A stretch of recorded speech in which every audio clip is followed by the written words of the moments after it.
देखो उनका तो शुरुआत से ही रवैया रहा है कि हम शरीयत कानून को ही मानेंगे, हम भारत के संविधान को नहीं मानेंगे, सुप्रीम कोर्ट को नहीं मानेंगे।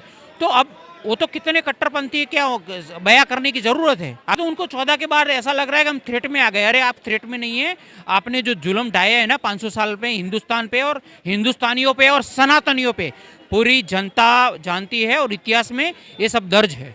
जहाँ मुस्लिम बहुमत वाले देश हैं, पाकिस्तान, अफगानिस्तान, बांग्लादेश, जहाँ भी है, तो वहाँ माइनॉरिटी की हालत देखो आप, और इंडिया में माइनॉरिटी की हालत क्या है। अरे 20% 80% पे भारी है। तो यहाँ तो उल्टा है, सनातनी कहीं तलवार की नोक जोक पे या तलवार की ताकत पे या ललचा फुसला की कन्वर्जन का काम किया है हिंदू संस्कृति या हिंदू धर्म में ना। उसका मतलब ये नहीं कि सप्रेस करना, किसी की आवाज़ दबा देना। 14 के बाद माइनॉरिटी को ऐसा लग रहा है कि हम थ्रेट में आ गए, तो क्या 70 साल थ्रेट में नहीं थे? जीत मिली है जगह, तो वहाँ हॉस्पिटल और ये अच्छी शैक्षणिक संस्था के लिए दान में दे दो, क्यों नहीं दे रहे? मोदी जी के या बीजेपी के कोई अंतभक्त नहीं, ये फैक्ट है तो बोलेंगे। तो बीजेपी को मैं कंपेयर करता हूँ माइक्रोसॉफ्ट, गूगल और फेसबुक से। जैसे वो माइक्रोसॉफ्ट, गूगल और फेसबुक को कब कहाँ किस जगह पर प्रोडक्ट या सर्विसेज लॉन्च करनी है उनको बेखूबी पता है, उनकी टीम को और उनके ऑनर को, सीईओ को। तो मोदी जी बीजेपी के सीईओ है, चीफ ऑपरेटिंग ऑफिसर है, उन मोदी जी को पता है कि कब क्या लॉन्च करना है। मोदी जी हिंदू मुस्लिम की और मंदिर मस्जिद की राजनीति करते ना, तो 3 तलाक वाला मुद्दा क्यों लाते? तो सीधी सिंपल सी बात है। तो मोदी जी छोटे से छोटे समुदाय, बड़े से बड़े समुदाय, छोटे से छोटे वर्ग, बड़े से बड़े वर्ग को ध्यान रख के पॉलिसी लाते हैं। और तो पता है मोदी जी को कि अभी 14 में खड्डे पूरे, उसके बाद दूसरी टर्म में नया भारत बनाया, तीसरा में कड़क और ऐतिहासिक फैसले और समृद्ध भारत बनने जा रहा है। क्या अंतिम टर्म में इतने ऐतिहासिक फैसले लिए जाएंगे, शायद देश की जनता के कल्पना से परे हो। नमस्कार दोस्तों, आज का खास मुद्दा ये है कि लोकसभा चुनाव आने वाले हैं और बीजेपी गवर्नमेंट यूसीसी की तैयारियों में लग गई है। सबसे पहले उन्होंने एक ट्रायल तौर पे उत्तराखंड में उन्होंने लागू किया है और उसके काफ़ी सारे रिएक्शंस भी देखने को मिल रहे हैं। आज इसी मुद्दे पर हम बात करेंगे। हमारे साथ है महेंद्र सिंह। आइए जानते हैं उनका इसके बारे में क्या राय है। क्या महेंद्र सिंह, क्या देखते हैं सरकार के इस फैसले को कि जो उत्तराखंड में यूसीसी लागू हुआ है, इस फैसले को कैसे, किस नज़रिए से आप देखते हैं? उत्तराखंड में यूसीसी लागू होना मतलब, उत्तराखंड भूमि है ना, संतों, महंतों, योगी और रिलीजियस एपी सेंटर है और मंदिरों का धाम है। वहाँ पूरे देश भर से लोग, धर्म की आस्था से जुड़े हुए लोग जाते हैं वहाँ अपनी मन्नतें पूरी करने के लिए, अपनी आस्था से और अपनी ज़मीनी हकीकत और संस्कृति और सनातनी से जुड़ने रखने के लिए उत्तराखंड को जाते हैं। तो ऐसी भूमि पे यूसीसी लागू होना और पहल होना, तो मैं पुष्कर सिंह धामी, वहाँ के चीफ मिनिस्टर और केंद्रीय नेतृत्व और मोदी जी को बधाई देता हूँ आपके माध्यम से, और सराहनीय ये स्टेप लिया हुआ है। और ये ऐतिहासिक फैसला की शुरुआत वहाँ से होना, ये बहुत बड़ी बात है। और मैं बताऊँ, ये जो लिया गया उसके बाद कुछ विरोध भी हुआ है वहाँ पर। अगर यूसीसी वहाँ से लागू हुआ तो उसका एक बहुत बड़ा पॉजिटिव देश में मैसेज जाएगा। देखो अभी विपक्षियों तो क्या है पता है, यूसीसी लागू होगा या कोई अच्छा कानून लागू होगा देश के हित के लिए, राष्ट्र के हित के लिए, जनहित के लिए, तो वो तो विरोध करने ही वाले हैं। क्योंकि विपक्षी, जैसे कोई बंदा अपना मानसिक संतुलन खो बैठता है ना, तो ये लोग, विपक्षी लोग, अपना राजकीय संतुलन खो बैठे हैं। नहीं, मेरा सवाल ये है टाइमिंग को लेकर के। अभी लोकसभा चुनाव होने वाले हैं और ये तो जग जाहिर है कि ये एक ऐसा मुद्दा है जिस पर पूरे देश में एक राय नहीं है, खास करके एक समुदाय विशेष का, वो उनका शुरू से विरोध रहा है। अब लोकसभा चुनाव के सामने है और ऐसे वक्त पे इसको एक स्टेट में ही बेशक लागू किया गया है, तो ये माहौल गरमाने के लिए नहीं, ऐसा नहीं लगता है कि केंद्र सरकार जानबूझ करके इस तरह के मुद्दे अभी उछाल रही है ताकि देश में थोड़ा वो सांप्रदायिक माहौल गरमा जाए? देखो मोदी जी के नेतृत्व में जितने ऐतिहासिक फैसले लिए गए हैं, तो अब देखो उसी टाइमिंग में लिए गए हैं जहाँ चुनाव नज़दीक आता हो, या उनको लग रहा हो कि अपनी वोट बैंक बहुत बड़ी तादाद बीजेपी की तरफ वोट करेगी, तो वो भी ऐतिहासिक फैसले लेते हैं देश हित के लिए, जनहित के लिए, समाज हित के लिए, तो अच्छी बात है। लेकिन टाइमिंग जो मोदी जी रखते हैं ना, वो मोदी जी और उनकी टीम तय करती है। कोई जरूर नहीं थी मोदी जी करते हैं उनकी टीम, वो सब मिलके विचार विमर्श करके वो रखते हैं। ऐसा नहीं कि चलो मोदी जी ने बोल दिया, टीम ने बोल दिया, तो पूरा एक उनकी कमेटी बैठती होगी और कुछ डिसीजंस लिए होते हैं, इसका नेगेटिव। मेरा कहना तो यही है ना कि अब यही टाइमिंग क्यों, ये 2 साल पहले भी लागू कर सकते थे, 3 साल पहले भी लागू कर सकते थे।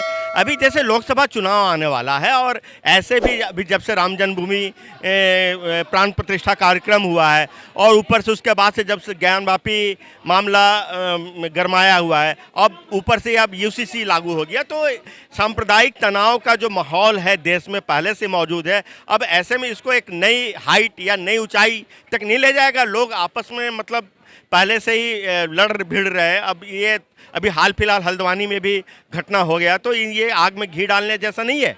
नहीं, आग में घी डाल जैसा नहीं है। एक समझ लो एक राजनीतिक पार्टी का और राजनेता का एक पॉलिसी का एक उनका अंतर्गत पर्सनल मैटर है, क्योंकि उसमें हम कोई टीका टिप्पणी कमेंट नहीं कर सकते हैं, क्योंकि वो चुनाव आते हैं और ऐसा क्यों करते हो तो हम उनको ब्लेम करते हैं, क्योंकि वो चुनाव की रणनीति के तहत ये मुद्दा हो सकता है। हम डिनाई नहीं कर सकते। हम मोदी जी के या बीजेपी के कोई अंधभक्ता नहीं है, फैक्ट है तो बोलेंगे। तो चीज़ क्या है कि उनको लग रहा है कि चुनाव में हमें बेनिफिट मिल रहा है और कर रहे हैं, तो राजनीति के तहत देखो, राजनीति है ना, साम दान दंड भेद से खेली जाती है, चाणक्य नीति से खेली जाती है। तो उसमें अगर राजनीति का एक हिस्सा है तो उसमें क्या गलत है? ले चाहे इसके लिए देश झुलस जाए। नहीं, देश नहीं झुलगेगा। कि मोदी देखो 370 हटाई ना, तो अजीत दाभोल जी को JNK का बनाया गया था कि चलो आप संभालो, तो कितनी छिटपुट कुछ घटना ही नहीं हुई ना। कई बार हो जाती है, कोई बात नहीं, लेकिन उनको मोदी जी को कोई कानून लाते हैं ना, ऐतिहासिक फैसले लेते हैं, तो उनको कंट्रोल करना भी आता है। उनको और उनकी टीम बखूबी जानते हैं कैसे कंट्रोल करना है। कंट्रोल करना उसका मतलब ये नहीं कि सप्रेस करना, किसी की आवाज़ दबा देना। 14 के बाद माइनॉरिटी को ऐसा लग रहा है कि हम थ्रेट में आ गए, तो क्या 70 साल थ्रेट में नहीं थे? तो अब बात बताओ कि लोग बोल रहे हैं कि राम मंदिर हुआ, वहाँ हॉस्पिटल होना चाहिए, यूनिवर्सिटी होनी चाहिए, तो उनको मस्जिद मिली है जगह, तो वहाँ हॉस्पिटल और ये अच्छी शैक्षणिक संस्था के लिए दान में दे दो, क्यों नहीं दे रहे? नहीं, मेरा सवाल ये है कि सिंपल सा सवाल है कि ये मुद्दा तो आज से नहीं, बीजेपी मतलब 90 के दशक से इसको अपने घोषणा पत्र में शामिल करते आई है। लेकिन अभी जैसे बिल्कुल कई सारे मामले आ गए, राम जन्मभूमि मामला हुआ, ज्ञानवापी मामला हो गया, अब ऊपर से ये यूसीसी का मामला, देश में एक सांप्रदाय जैसे लॉ एंड ऑर्डर का भी मेंटेन रखना जरूरी होता है। जैसे हल्द्वानी में इतना बड़ा हादसा हो गया, कहीं ना कहीं एक जो अल्पसंख्यक समुदाय है उनके अंदर रोष पहले से ही था वहाँ यूसीसी लागू होने का। अब ऊपर से अब ये जैसे मदरसा या मजार तोड़ने की कार्रवाई हो गई, 7 लोग मारे गए, तो इसको थोड़े इलेक्शन के बाद भी तो लागू कर सकते थे। देखो, बीजेपी को मैं कंपेयर करता हूँ माइक्रोसॉफ्ट, गूगल और फेसबुक से। जैसे वो माइक्रोसॉफ्ट, गूगल और फेसबुक को कब, कहाँ, किस जगह पर प्रोडक्ट या सर्विसेज लॉन्च करनी है उनको बखूबी पता है, उनकी टीम को और उनके ऑनर को, सीईओ को। तो मोदी जी बीजेपी के सीईओ है, चीफ ऑपरेटिंग ऑफिसर है, उनकी टीम में कोई फाउंडर है, कोई को फाउंडर है, पूरी टीम मेंबर है। तो मोदी जी को पता है कि कब क्या लॉन्च करना है, कब कौन सी योजना लानी है, कब कौन सा ऐतिहासिक फैसला लेना है। तो मोदी जी और उनकी टीम बखूबी जानती है कि कौन सा कब लाना है। प्रजा का मूड देखो, राजनीति में चुनाव नज़दीक आते हैं ना, तो प्रजा का मूड, मौसम, परिस्थितियाँ देखी जाती है। ऐसा नहीं होता कि 10 साल के बाद चुनाव पहले हुए थे, उसका रिजल्ट क्या है, अभी कुछ रिजल्ट अलग भी हो सकता। अच्छे दिग्गज नेता भी चुनाव के माहौल में अगर माइंडसेट अलग हो गया है प्रजा का, तो उस टाइम उस एरिया से हार गए हैं। कुछ ऐसी घटना हुई है, इतिहास में दर्ज हुई है, राजनीति के इतिहास में। क्या आपको लगता है कि ये कभी पूरे देश में लागू हो पाएगा? क्योंकि ये मतलब एक मतलब कहते हैं ना कि ये विविधताओं वाला देश है, कई धर्म और संस्कृतियां यहाँ पलती है। ऐसे में यूनिफॉर्म सिविल कोड एक यूनिफॉर्मिटी के तौर पर लागू कर देना, क्या ये पॉसिबल होगा भारत जैसे विविधताओं वाले देश में? भारत एक समृद्ध भारत एक समृद्ध परंपरा और संस्कृति वाला देश है। भारत अपनी संस्कृति की वजह से पूरे विश्व में जाना जाता है। तो अभी संस्कृति को खत्म करने के लिए इतिहास में कितने कांड किए गए।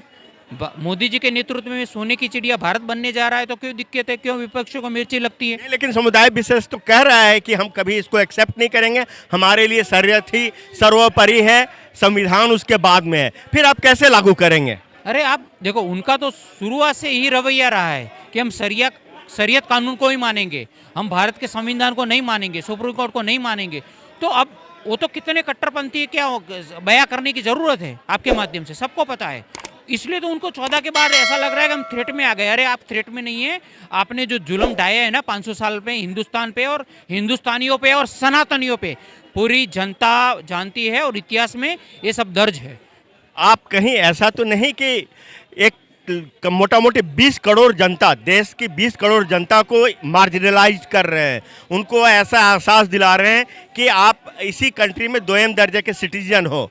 ऐसा तो नहीं कहीं? नहीं, ऐसा नहीं। देखो, आज मुसलमानों की माइनॉरिटी की हालत, ये माइनॉरिटी की हालत, जहाँ मुस्लिम बहुमत वाले देश हैं, पाकिस्तान, अफगानिस्तान, बांग्लादेश, जहाँ भी है, तो वहाँ माइनॉरिटी की हालत देखो आप, और इंडिया में माइनॉरिटी की हालत क्या है। अरे 20% 80% पे भारी है। तो यहाँ तो उल्टा है। सनातनी कहीं तलवार की नोकझोंक पे या तलवार की ताकत पे या ललचा फुसला के कन्वर्जन का काम किया है हिंदू संस्कृति या हिंदू धर्म में? आज तक इतिहास दर्ज गवाह है कि नहीं किया है। उन मोदी जी ने 3 तलाक वाला जो लिया, अपनी मुस्लिम बहनों का दर्द सुन के लिया है, तो क्या गलत था क्या? 3 तलाक वाला किसने एक्सेप्ट नहीं है? कुछ मौलानाओं ने किया होगा, लेकिन मुस्लिम बहनों ने तो, पीड़ित बहनों ने तो किया ना।